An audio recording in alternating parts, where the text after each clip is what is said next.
देखिए, अब तो हद ही हो गई।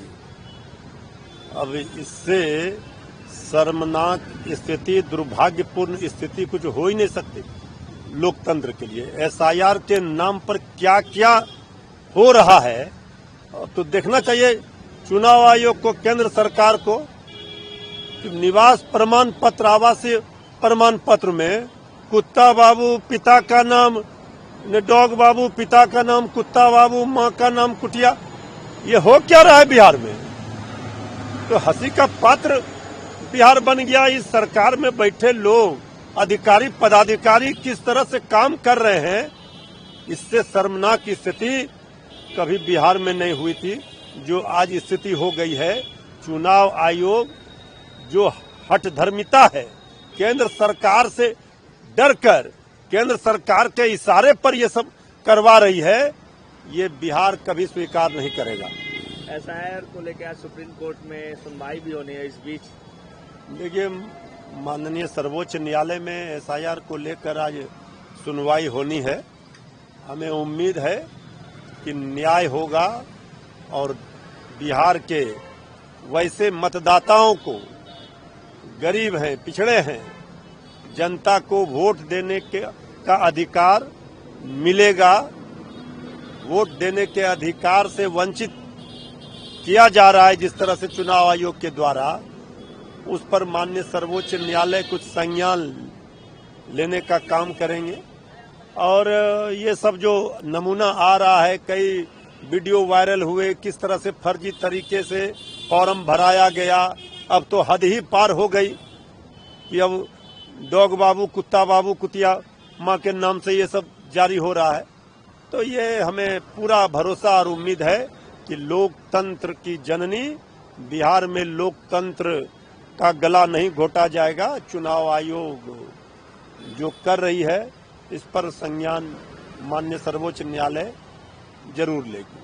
तेजस्वी यादव ने इशारों में कहा है कि सरकार बनेगी तो शराबबंदी पे भी विचार किया जाएगा सभी के साथ बैठकर। नहीं, देखिए, श्री तेजस्वी यादव जी ने कहा है अगर सरकार बनती है तो शराबबंदी पर जिस तरह सवाल खड़े हो रहे हैं, पूरा पुलिस प्रशासन शराब में ही लगा हुआ है और जिस तरह से गरीबों को फंसाया जा रहा है और होम डिलीवरी हो रहा है, शराब माफियाओं पर लगाम लगेगा और विचार किए जाएंगे कौन से विकल्प हो सकते हैं, सभी से राय ली जाएगी।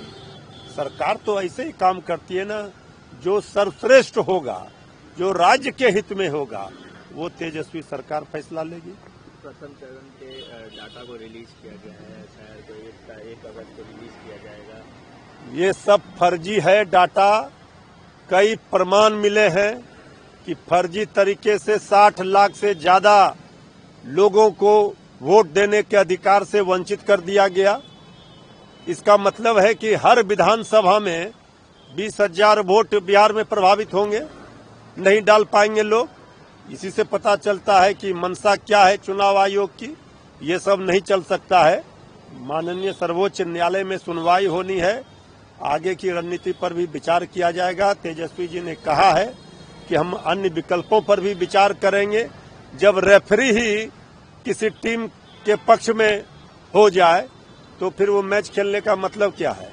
चुनाव बहिष्कार का भी विकल्प है, सब लोगों से बात किया जाएगा। अगर इस तरह से खेल चलेगा तो फिर चुनाव का कोई मतलब मायने नहीं रह जाता। पानी जो डूब गया पूरा,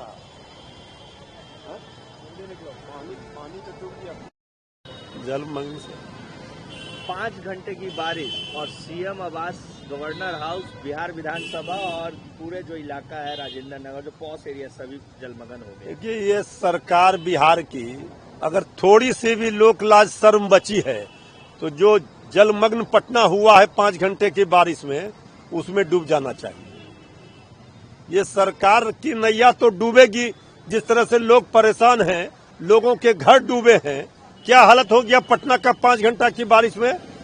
करोड़ों अरबों रुपये लुटा दिए जाते हैं स्मार्ट सिटी के नाम पर।